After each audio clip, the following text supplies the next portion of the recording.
Okay, so today we're diving into something pretty interesting.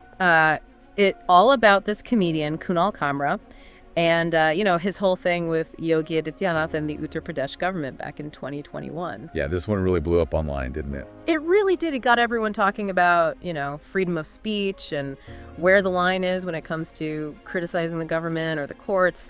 We've got all the details from the Kunal Kamra versus Yogi government case, so we can break down exactly what happened and, look at all the different sides of the story. I think it's so fascinating how just one tweet can spark such a huge debate about, basic rights and the limits of satire. Right, and the tweet that started it all was basically Kamra using his usual satirical style to kind of, poke at the UP government. It wasn't just like a little jab, though, right? He went pretty hard at them. Oh, yeah. He questioned how they were handling law and order, and even suggested the media wasn't being impartial and that the courts were making questionable decisions. And he didn't shy away from questioning the whole idea of democracy in the state either, did he? Not at all. Which is probably why people got so riled up. Yeah, you're basically calling out some pretty powerful institutions there. And they definitely took notice. Supporters of the BJP and even some officials from the UP government filed complaints against him. They hit him with all sorts of accusations under the Indian Penal Code. Which basically covers anything that could be seen as offensive or harmful speech, right? Exactly. They felt like he just went way too far, especially when it came to the judiciary. It's always interesting to see how people in power respond to criticism. You know? Like their reaction can actually shape the whole conversation. For sure. And in this case, it wasn't just local officials who were paying attention. The Attorney General of India, K.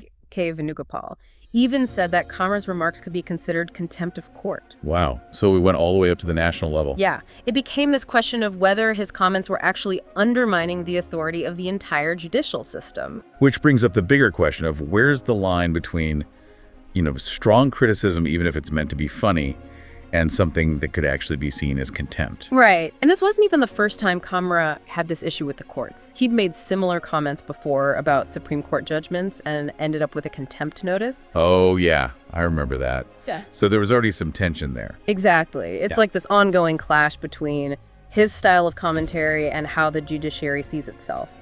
And the way Kamra responded to that first notice was classic him.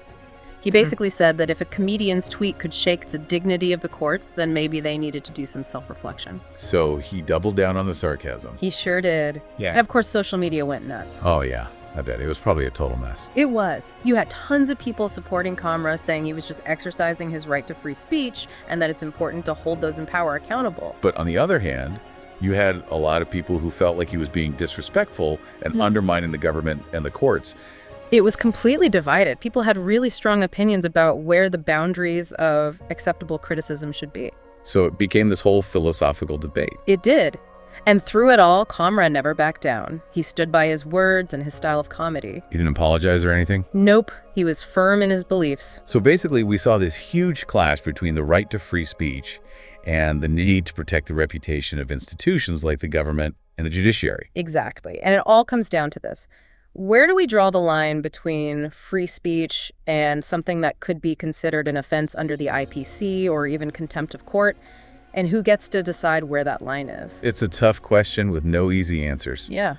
It really makes you think about the role of satire in a democracy. Like, how far can you push it before it starts to actually damage the institutions it's supposed to be holding accountable? Yeah, it's definitely something to ponder. And for all our listeners out there, I'd love to hear your thoughts on this. Where do you think the line is when it comes to satire and criticism of those in power? Let us know in the comments, because this is a conversation that needs to keep happening.